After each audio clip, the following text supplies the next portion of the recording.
Hey guys, what's going on? We're back at it. We've been doing a lot of major upgrades. We pulled a little bit out of the front.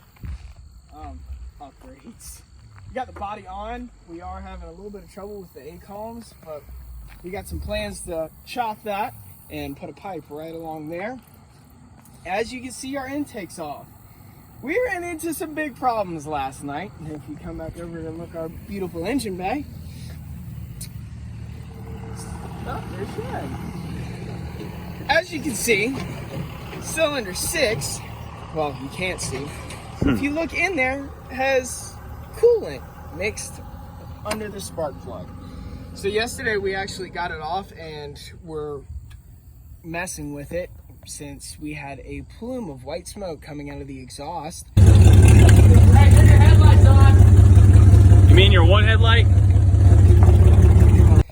Which ended up being coolant being pushed through the exhaust.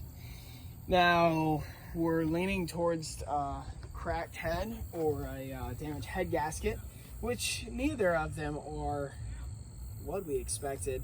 When we bought it, we didn't see any smoke because it didn't have a radiator that actually worked.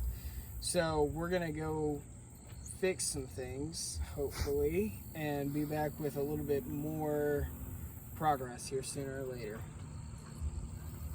Signing off.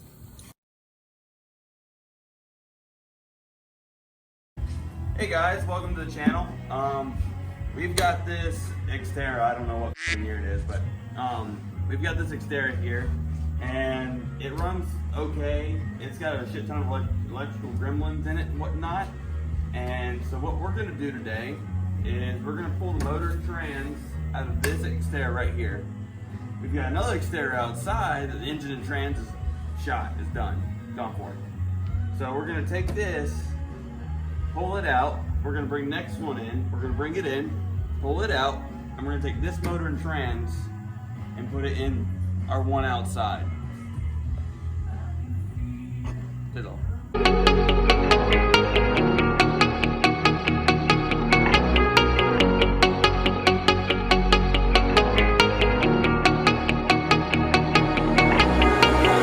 When I'm lonely in the dark, I know you are with me, yeah. So there's the transmission and the engine out of said Xterra. Taylor is getting ready for this Xterra to receive the motor in it.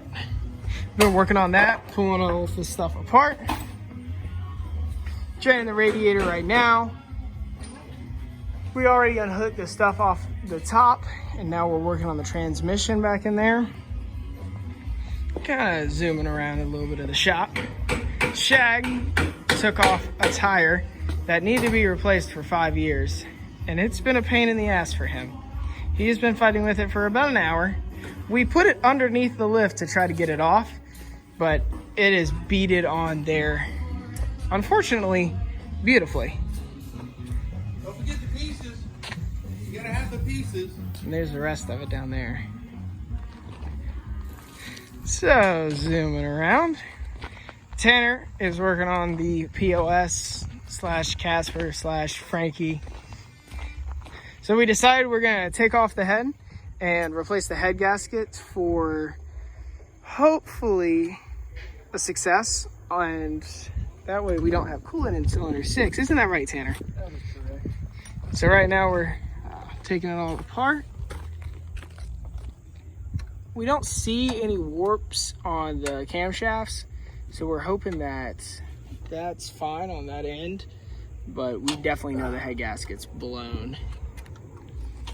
But the rest of it kind of pieced together decently, and y'all have already seen the plans on that.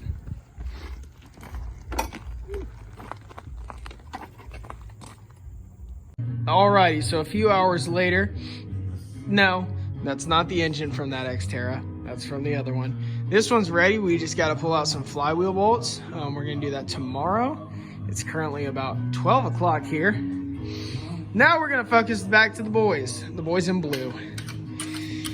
So, we're about to take the head off. We got the injectors and the fuel rails off, the bottom intake off as well. So we're gonna pop this head off and then go from there. We're really hoping and praying that it's still a head gasket. We have a lot of blood, sweat, and tears into this one. Tanner actually took a good chunk out of his finger trying to get it on one of the tabs with the exhaust. Got the exhaust off on the bottom as well. And we're just chugging along here. With our goal for tonight is getting the head off. As you can see, we also have the timing off as well.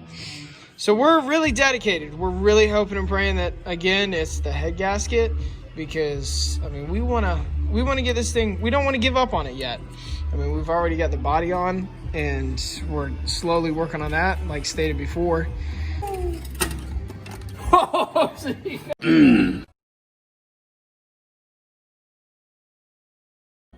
you can see here, our Xterra, both of our Xterra motors have been pulled.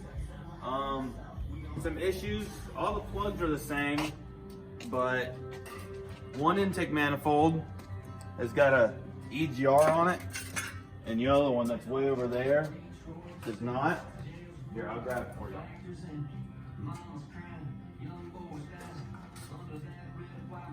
So this one right here, this is the whole thing right here, standalone. No EGR, nothing on it, just pretty fucking simple. And this one right here, as you can see, it's got a pipe that runs here to here, and you've got a couple of little vacuum lines running from there to there. So what we're gonna have to do is take this and slap it on our good motor right here, and then I think we might take that motor apart and see if it's any good. Well, we don't know yet. But yeah, we'll let y'all know back when we get all that shit in the Xterra. So after a little bit of a tussle with this motor, we finally got it sat onto the motor mounts. As you can see, we don't have anything hooked up to it just yet, but it's sat on the motor mounts. It's ready to start hooking things back up. We took this project on for Shag's buddy. He had an 02 Xterra that had a blown cylinder, which was this one here, and he had an 04 which had a bad transmission. So we basically did the engine swap just because it was a good motor, good trans combo. But the issue we ran into was the exhaust systems were a little bit different. As you can see, we got the intake here, which has a connection straight into the exhaust manifold, which the other one doesn't have. As you can see right here, it has the port for it, but it's not bored out, and doesn't have those connections. So with that in mind, we had a little bit of a setback with that. We had to go through and disconnect all the vacuum hoses that were connected to the intake. And then we also had to go through and disconnect all the exhaust on both sides. So with both sides disconnected, we have the right side to reconnect exhaust wise. The left side is already connected. We had it hooked up before we went in. As you can see right down in there, it's all good. So we got the right exhaust header to go, exhaust manifold to go on, and then we got to put the air intake on. And then it's just clipping in wires and resettling vacuum lines and such. So right now, and whenever we come back, we'll be finished. And like that, we have it nice and running and purring like a kitten. So we actually just finished it up. We thought the starter was bad, took out the starter, and ran all the way to O'Reilly's to find out that we didn't have it pushed in all the way. I got by Chick-fil-A. And they messed us up big time with our order. Nobody was happy except for me. I got what I needed, but I got poor Shag only got his 4 chicken strips. So on the fact of the motor, it's in, it's running, it's grand. So we're gonna get paid for this and then take the funds and reallocate them over here. So we actually did get a new head last Sunday for Project Forerunner over here, as you can see right there. It's clean. It's beautiful. Shout out to my buddy up in, or down in Augusta. He had one and I bought it off of him. So our plan is to throw the head on there. I got head gaskets coming Tuesday. So keep an eye out for that video, because once we get the head gaskets in and it running, we're gonna redo the interior completely. We're gonna chop the A-frame here and here, like we've stated earlier, and put piping in. And then work on the roll cage, either on the outside or on the inside. Let me know what y'all think in the comments of inside or outside roll cages. We're really debating it, but we're not too sure. But like we said, thankfully this didn't take us too long. It's running and we are good to go.